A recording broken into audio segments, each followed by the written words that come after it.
Historical সোসাইটির প্রতিষ্ঠা দিবসে গুণীজন সংবর্ধনা ও ম্যাজিক শো।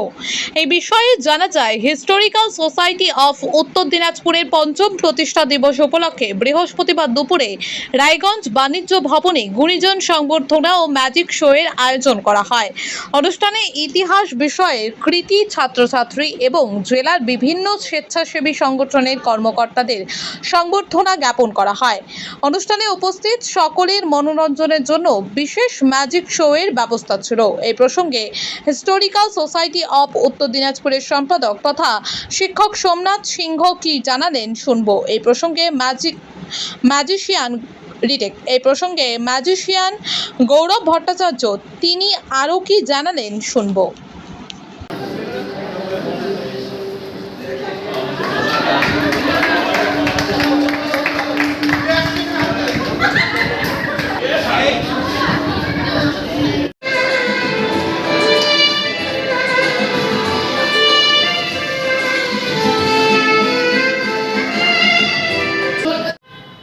আজকে কোথায় কি হলো? আজ আমি এসেছি উত্তর দিনাজপুর জেলার রায়গঞ্জের বাণিজ্য ভবনে হিস্টোরিক্যাল সোসাইটির পক্ষ থেকে তাদের পঞ্চমতম বর্ষ উদযাপনে।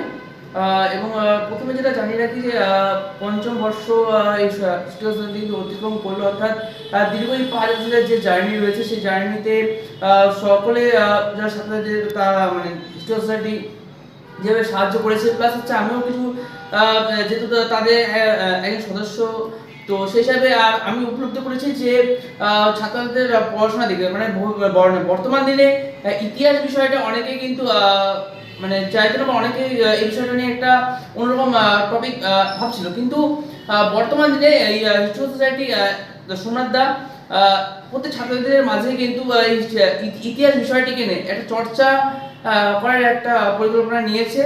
এবং ধীরে ধীরে মাধ্যমিক এবং উচ্চ মাধ্যমিকেও কিন্তু ছাত্রছাত্রীরা কিন্তু ভালো সফলতা পেয়েছে ইতিহাসে। মানে অনেকে আছে যারা এই হিস্টোরিক্যাল সোসাইটির পক্ষ থেকে পড়াশোনা করে তাদের মানে মাধ্যমিকে 10 জন এমন রয়েছে যারা কিন্তু 100তে 100 পেয়েছে ইতিহাসে, এবং 10 জনের মতো কিন্তু র্যাঙ্ক করেছে রাজ্যের মধ্যে। এই 10 জন ছাড়াও আরো যারা বাকিরা রয়েছে যারা কিন্তু হিস্টোরিক্যাল সোসাইটি থেকে উপকৃত হয়েছে, তাদেরকেও যারা যে মক টেস্টগুলো হয় সেই মক টেস্টেও যারা উত্তীর্ণ করেছে তাদেরকেও কিন্তু হিস্টোরিক্যাল সোসাইটির পক্ষ থেকে সম্বর্ধনা দেওয়া হলো। এবং পাশাপাশি যে সমস্ত সংস্থা রায়গঞ্জের থেকে শুরু করে আশেপাশে যত রকম সংস্থা রয়েছে সেই সমস্ত সংস্থাও কিন্তু আজকে হিস্টোরিক্যাল সোসাইটিতে তারা কিন্তু সম্মান প্রদান করলো। এবং এটা থেকে কিন্তু খুবই ভালো লাগছে যে হিস্টোরিক্যাল সোসাইটি এমন একটা প্ল্যাটফর্ম, যে প্ল্যাটফর্ম হচ্ছে সকল মানুষকে একত্রিত করে এবং একত্রিত করে সমাজে একটা ভালো কাজ করার একটা কিন্তু বার্তা দেয় হিস্টোরিক্যাল সোসাইটি। এটাও জানিয়েছি যে হিস্টোরিক্যাল সোসাইটির এই যে আজকের এই দীর্ঘ 5 বছরের জার্নি, এবং এই 5 বছরের জার্নিতে তাদের যে আজকে এই অনুষ্ঠানে বাকি সমস্ত রকমের প্রোগ্রাম থাকা সত্ত্বেও আমার যে মানে আমাকে ইনভাইট করার জন্য যে আমরা যেন ম্যাজিক দেখাতে পারি তার জন্য অসংখ্য ধন্যবাদ জানাই হিস্টোরিক্যাল সোসাইটিকে। আবারও আপনি কি এখানে ম্যাজিক শো দেখিয়েছেন?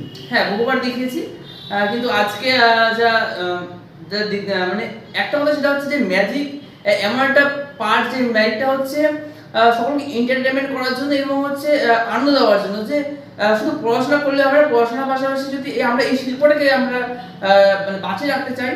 এবং কারণ বর্তমান দিনে ফোন একটা খুবই গুরুত্বপূর্ণ, যে বাচ্চাদের হাতে ফোন দিচ্ছে, মানে বাচ্চাদের মানে ফোন থেকে যেন বিরত থাকা যায়, যে একটা ভিন্ন রকমের একটা প্রচেষ্টা সেটা কিন্তু আমি করছি।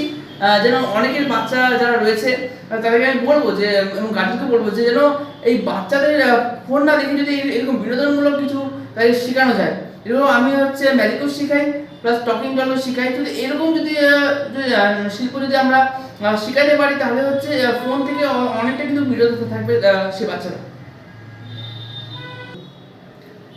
সর্বশেষে আমি আরেকটা কথা বলতে চাই যে আমাকে অসংখ্য ধন্যবাদ জানাই আমাকে আমন্ত্রণ করার জন্য হিস্টোরিক্যাল সোসাইটিকে, অর্থাৎ সোমনাথ স্যার, এবং সোমনাথ স্যারের জন্য কিন্তু আজকে এখানে প্রোগ্রাম করতে আসে। তো আবার বলছি যে সর্বশেষে অসংখ্য ধন্যবাদ জানাই সোমনাথ স্যার, অর্থাৎ হিস্টোরিক্যাল সোসাইটির সম্পাদক।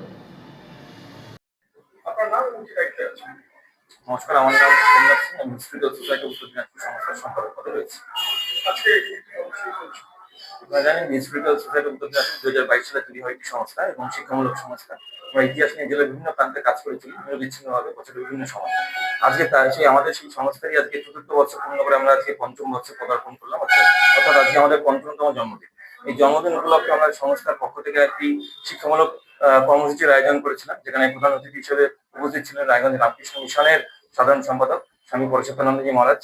এছাড়াও বিভিন্ন স্বেচ্ছাসেবী সংস্থার প্রতিনিধিরা উপস্থিত ছিলেন, অভিভাবকরা এবং শিক্ষার্থীরা উপস্থিত ছিলেন। এবং তাদের মধ্যে থেকে আমরা মাধ্যমিকে যারা ভালো রেজাল্ট করেছে, এবছর মাধ্যমিক পরীক্ষা হয়ে গেল, তাদেরকে আমরা পুরস্কৃত করলাম এবং একই সাথে আমাদের সংস্থার যে বিগত 1 বছরের যে কর্মকাণ্ড সকলের হাতে তুলে দিলাম এবং আগামী দিনে আমাদের সংস্থার কর্মসূচি কি, লক্ষ্য কি, সে বিষয়ে আমরা আলোচনা করলাম।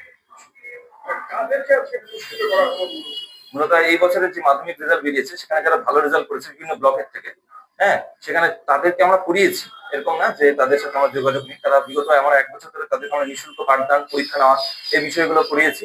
তাদের মধ্যে থেকে যারা মাধ্যমিকে ভালো রেজাল্ট করেছে, এরকম 20 জনকে আমরা এখানে পুরস্কৃত করলাম।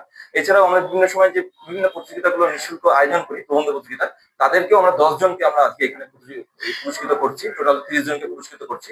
এবং একই সাথে বিভিন্ন স্বেচ্ছাসেবী সংস্থাকেও আমরা পেয়েছি, তাদেরকেও আমরা সম্মাননা জানালাম। এবং আজকের এই অনুষ্ঠানটি আপনারা দেখতেই পাচ্ছেন, আমার পাশেও দাঁড়িয়েছে রায়গঞ্জ মার্চেন্ট অ্যাসোসিয়েশনের সাধারণ সম্পাদক শ্রী অতনুন্দ লাইরি মহাশয়। আমাদের সহযোগিতাতে, রায়গঞ্জ মার্চেন্ট অ্যাসোসিয়েশনের বিশেষ সহযোগিতায় আজকে আমরা এই 5ম বর্ষ পূর্তি অনুষ্ঠানটি করতে পারছি। এই বিশেষ দিন এটাই বাচ্চা, আজকে একটা বিশেষ দিন, রথ মহোৎসব।